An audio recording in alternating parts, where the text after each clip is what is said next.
The Department of Natural Resources came to South Carolina July 1st, 1994. Before the Department of Natural Resources came into South Carolina, their wildlife was at an all-time low, so they had to make a change. South Carolina had no laws or limits for hunting before the Department of Natural Resources came along. This is why a change was made. The purpose of the Department of Natural Resources is to give the rights and responsibilities to the citizens of South Carolina for hunting and fishing purposes in an effort to protect the environment. As a result of these rights and responsibilities, there are protections and regulations for animals and nature in the state. The Department of Natural Resources provides a vision for the future not only for the state, but the country as well. DNR has a mission to serve as the principal advocate for and steward of South Carolina's natural resources. The Department of Natural Resources' vision for South Carolina is an enhanced quality of life for present and future generations. Through improved understanding, wise use, and safe enjoyment of healthy, diverse, sustainable, and accessible natural resources. Long before the creation of the modern DNR, there were hardly any rules for hunting and fishing. Over the stretch of the 19th and 20th centuries, the wildlife populations of deer, ducks, turkey, fish, and all wild game steadily declined. In 1867, John Muir set off on a 9-year journey across the western United States, where he visited the Yosemite Valley. After describing the valley as a place of unparalleled beauty, John Muir devoted his life towards conserving places like Yosemite. In 1876, he took the U.S. government in favor of conservation. After his statements regarding policies and action for protecting American nature, the movement for its conservation started as we know it. In 1897, Grover Cleveland, the U.S. president at the time, proclaimed 13 national parks in the United States. This was the first step towards conservation in politics, but by far the largest advocate for conservation was Theodore Roosevelt. Even before his role in politics, he sought action for the environment and constantly pushed for these principles. When he became president in 1901, his power was used for the protection of our nature. During his presidency, Roosevelt secured close to 230 million acres of land for nature reserves and national parks. Roosevelt also established the U.S. Forest Service in 1905 with Gifford Pinchot, a fellow conservationist. Even after he left office in 1909, his impact would still live on in conservation. As a result of Act 60, 439, and 489 in the South Carolina Congress, the first game wardens were assigned to protect the ecosystems and the wildlife. Laws were established and consolidated to the protection and well-being of animals, and agencies formed that would enforce these rules. People like Harry Hampton would also support and fund conservation. His campaign to conserve the Builder Tract would also rally for support for the conservation in South Carolina. Throughout the 20th century, agencies formed in South Carolina like the Game and Fish Association, Wildlife and Marine Resources Agency, and the State Geological Survey. Over time, these agencies would evolve into a more broad purpose for conservation. When the Restructuring Act passed in 1993, many of these agencies were reorganized for their purpose. In 1994, these agencies would then unify to create the modern DNR. DNR has taken initiative to protect ecosystems and wildlife by their conservation programs and department divisions. These divisions are used to protect animals and land across the state to ensure the balance of nature. Successful restorations of animals include sea turtles in 2013, red-eyed bass in 2014, and mussels in 2015. Both contributed to a massive win for conservation in South Carolina, greatly benefit the animals and the land the programs protected, and limiting threats that root back to the extinction. As these threats to extinction are eliminated, the DNR can focus on ensuring what is protected for the future to see.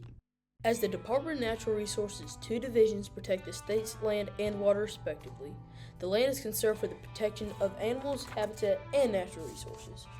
This is to ensure the people with rights and responsibilities to view nature, but DNR protecting the nature with their responsibilities. These 2 divisions protect our flora and fauna, but also allow the use of such. For example, 18 lakes are accessible to the public. This right to use these lakes is given, but entrusted so the DNR's hard work does not go to waste. These divisions use data gathered throughout waterways and passages like the Panopolis Lock and the Slough Dam, ensuring protection not only for nature, but for the rights of the people. DNR protects all people's rights in South Carolina to enjoy nature, from hunting to boating or just looking at the nature around us all. All citizens have rights to enjoy the state's nature and their resources. Granting this pleasure comes with responsibility, though. People are entrusted to use these rights carefully, hence the DNR's association with the people by education.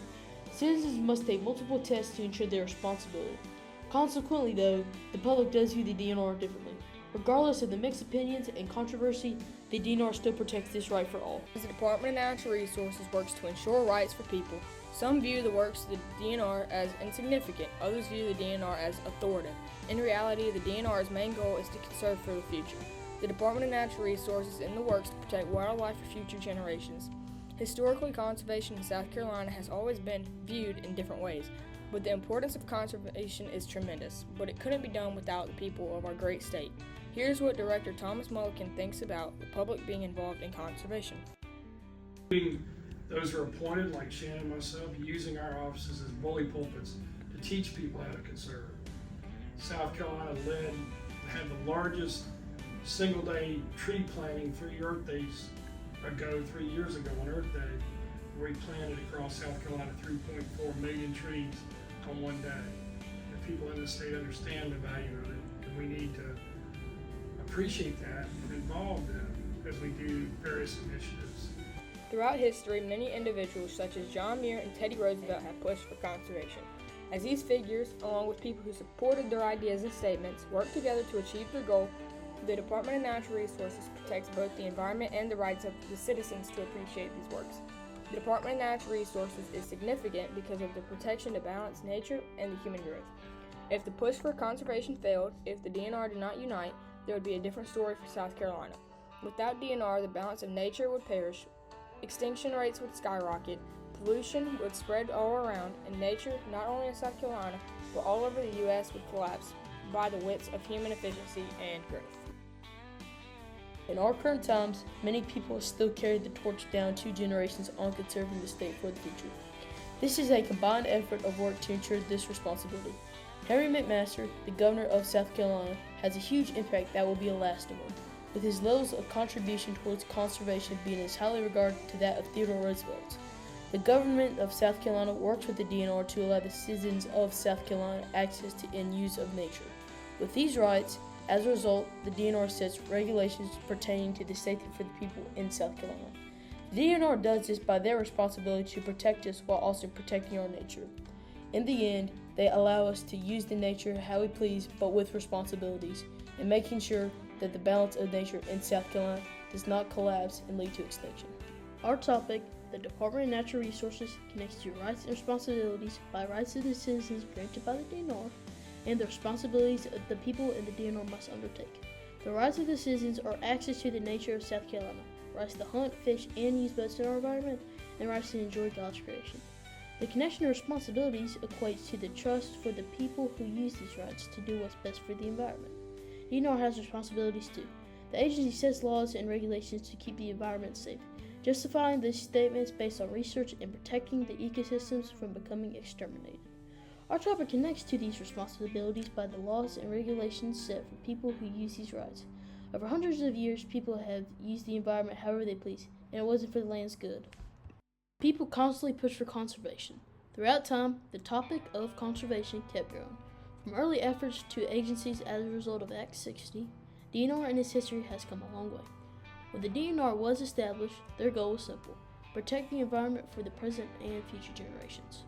In our presentation, we covered how the DNR protects animals and their populations and welfare, created programs that conserve the environment, preserving the land from harmful effects, and analyzed the impact of DNR. DNR has changed the course of history of South Carolina while preserving the land, and their goal to conserve for generations is in full effect. In conclusion, our historical argument is that the DNR has contributed to the theme by setting an example of conservation and preservation across the state. We argue that these examples protect the rights and responsibilities of citizens, animals, and the environment. Our topic was significant to history because before the DNR, there was a massive effort towards conservation and preservation. Throughout modernization, the environment struggled, and so did the wildlife populations despite the efforts. In 1994, as a result of the Restructuring Act, the DNR was reorganized for a more broad purpose: to protect the environment. DNR has set a vision for our state and country's future. Since these rights and responsibilities are given, we must do our job to protect them and use what we are granted responsibly. The DNR has protected the land in many ways over many years of hard work, effort, progress, and reconstruction through their half of responsibility.